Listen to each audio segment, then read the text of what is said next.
This is the Lone Crater YouTube. We hope this video helps. In this video, I will show how to make chicken roll at home. First, let's gather our ingredients. You'll need about 1 pound of boneless chicken, cut into small, bite-sized pieces. For the wrap, have 1 cup of all-purpose flour ready. Don't forget 2 tablespoons of oil, along with your favorite spices for flavor. Finally, prepare some fresh vegetables like finely chopped onions and colorful bell peppers to add a delightful crunch. Now, let's prepare the delicious chicken filling. Heat 1 tablespoon of oil in a pan over medium heat. Add your chopped onions and sauté them until they turn soft and translucent. Next, introduce the chicken pieces, cooking them thoroughly until they are no longer pink. Stir in your chosen spices and the prepared vegetables, continuing to cook for about 5 to 7 minutes until everything is well combined and tender.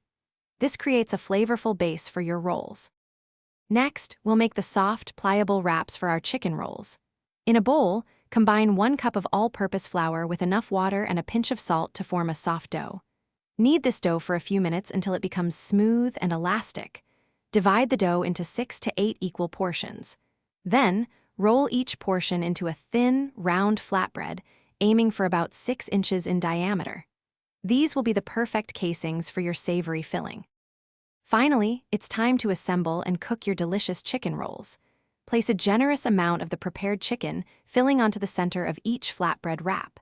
Carefully roll up the wrap, making sure to tuck in the sides to prevent any filling from escaping. Heat 1 tablespoon of oil in a pan and pan-fry the rolls until they are golden brown and crispy on all sides.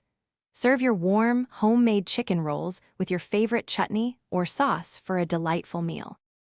Thanks for watching. Consider subscribing if we helped you.